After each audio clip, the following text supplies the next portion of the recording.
절망하지 않고 살아계신 하나님, 나와 함께 하신 하나님, 그 하나님을 끊임없이 바라보는 거예요. 그래서 믿음으로 기도하고 믿음으로 감사하고 인내하고 견디며 고난을 이겨가는 것을 보았습니다.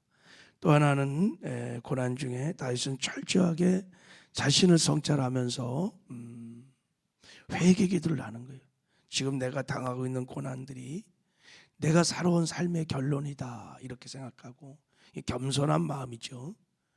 그래서 통회하고 자복하고 회개를 합니다. 죄를 인정하고 죄에서 돌이키는 회개를 합니다. 자, 오늘은 이제 세 번째 한번 다윗의 고난을 대하는 태도를 좀 볼 텐데, 자 12절을 한번 읽어보겠습니다. 12절 같이 시작. 여호와를 경외하는 자가 누구냐? 그가 택하기를 그에게 가르치시로다. 다윗은 지금 안타까운 마음으로 하나님 앞에서 여호와를 경외하는 자가 누구냐라고 반어적 표현을 하는 거예요. 이 말은 하나님, 여호와를 경외하는 자가 되게 하여 주십시오. 하나님, 하나님을 향한 경외함을 회복해 달라고 지금 기도하고 있는 거예요. 우리가 예상치 못했던 반응이에요. 다윗이 고난 중에 이제 12절 이하를 쭉 읽어보면 하나님 앞에 경외함을 구합니다. 하나님 저를 경외하는 자로 세워주소서 하고 기도를 하고 있는 거예요.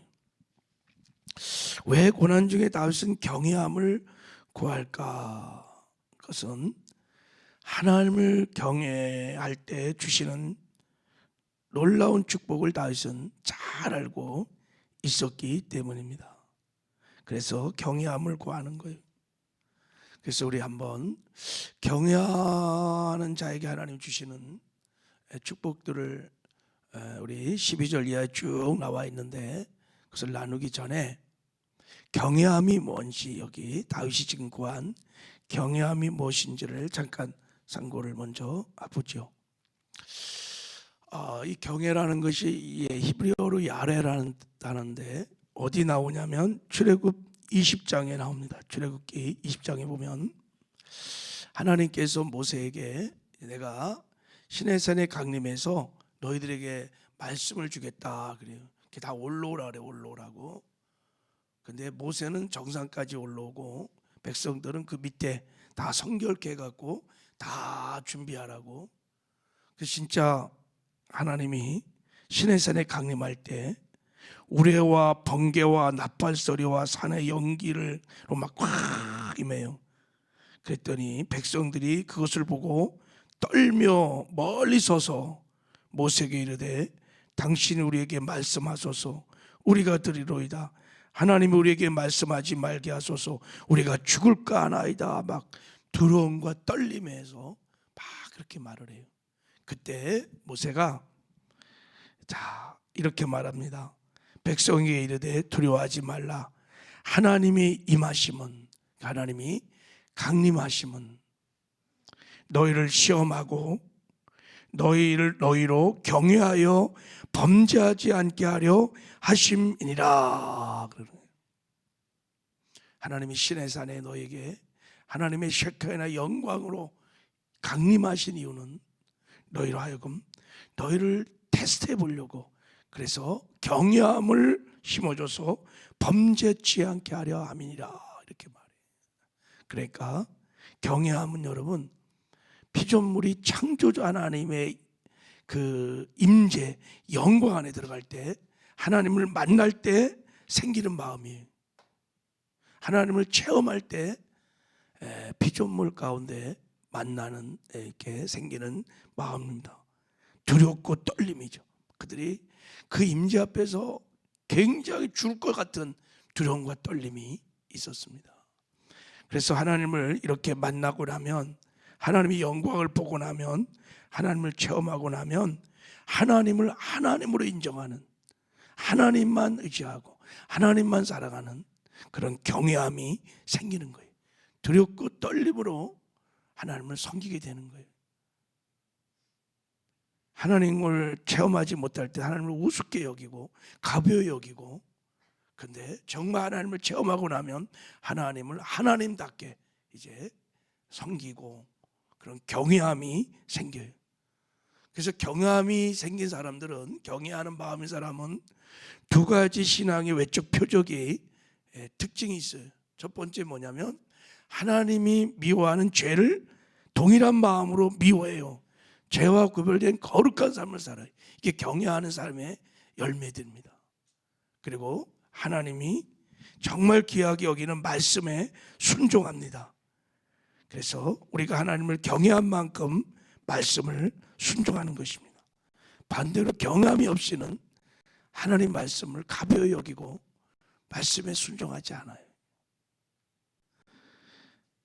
그래서 오늘 모세도 말하는 거예요. 너희가 경외함으로 범죄치 않게 하려 함이니라. 그리고 전도서의 마지막 결론에도 이렇게 말했어요. 일의 결국은 다 들었으니 하나님을 경외하고 그의 명령들을 지킬지어다. 이것이 사람의 본분이니라 그랬어요. 하나님을 경외하면 하나님의 말씀을, 계명을 지킵니다. 경외하는 만큼 하나님의 말씀을 두렵고 떨림으로 받고 그 말씀에 순종하려고 하는 거예요. 반대로 경외함이 없으면 거룩하고 의로운 삶을 못 살아요. 범죄합니다. 그래서 구약 성경을 보면 하나님의 모든 축복은 경외함으로부터 오기 시작합니다. 그러니까 하나님의 축복의 세계로 들어가는 문이, 첫 번째 관문이 경외함입니다. 경외함. 하나님은 우리가 경외하기를 원합니다. 잠언 23장 17절에 보면 내 마음으로 죄인의 영통으로 불화하지 말고 항상 여호와를 경외하라. 정령이 내 장래가 있겠고 내 소망이 그러면 끊어지지 아니하리라. 하나님, 우리가 하나님을 경외하기를 원하십니다. 그래서 하나님의 축복을 누리며 살아가기를 원해요. 그래서 하나님은 우리를 테스트해 보는 거예요. 저 사람이 정말 내 백성이 하나님을 경외하는지 안 하는지를 테스트해 봅니다. 시험한단 말이죠. 그 대표적인 시험을 받은 자가 아브라함입니다. 아브라함. 창세기 22장에 하나님이 아브라함을 축복하기 위해서 그를 테스트한다. 창세기 22장에 보면 이렇게 말씀하고 있어요. 그 일 후에 아브라함이 노년에 아들 이삭을 낳은 후에 하나님이 아브라함을 시험하시려고 그를 부르시되 아브라함아 하시니 그가 이르되 내가 여기 있나이다. 여호와께서 이르시되 내 아들 사랑하는 독자 이삭을 데리고 모리아 땅으로 가서 내가 내게 알려준 산 거기서 그를 뭐로 드리라? 번제로 드리라.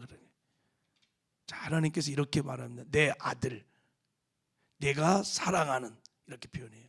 그리고 독자, 내 아들, 네가 사랑하는 독자 이삭을 모리아산에 번제물로 드려라. 번제가 뭡니까? 다 태워서 향으로 드리는 거예요. 드리고 나면 아무것도 없어. 무슨 말입니까? 하나님이 지금 아브라함에게 말하는 거예요. 아브라함아, 내 아들, 네가 그렇게 살아가는 그 독자 이삭을 내 앞에서 없앨 수 있겠느냐, 이렇게 묻는 거예요. 내 앞에서 독자를 없애라 하는 거예요. 근데 아브라함이 아침에 일찍 일어나서 조금도 머뭇거리지 아니하고 독자 이삭, 내 아들 사랑하는 독자 이삭을 데리고 모리아산에 올라가서 진짜 하나님 앞에 없애려고 그래. 번제들에 올려놓고 태워서 하나님께 제사를 드리려고 할 때 하나님이 말하는 거예요. 아브라함아, 아이를 건드리지 마라. 그리고 하나님이 이렇게 말합니다. 내가 내 아들 내 독자까지 내게 아끼지 아니하였으니 내가 이제야 내가 하나님을 경외하는 줄을 알아안노라. 네가 십자까지 내 앞에서 없애는 것을 내가 보니 네가 나를 정말 경외하는 줄을 내가 인정하노라, 이런 뜻이. 여러분, 이 성경을 영어로 보면은 이렇게 나와 있어. I know, 내가 안다, that God is first in your life.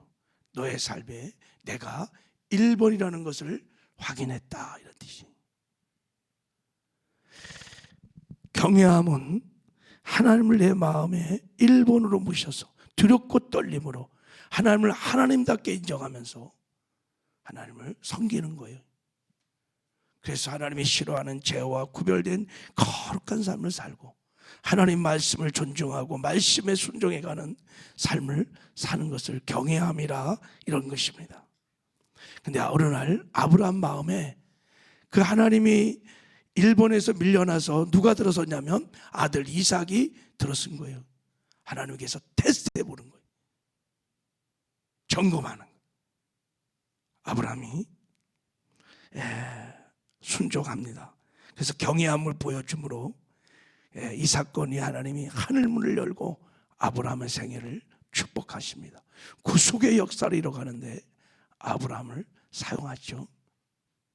자, 다윗도 마찬가지입니다. 어느 순간에 하나님을 경외함이 점점 약해졌어요. 하나님보다 더 의지하고 사랑하는 그 무엇인가가 자리 잡기 시작했어요.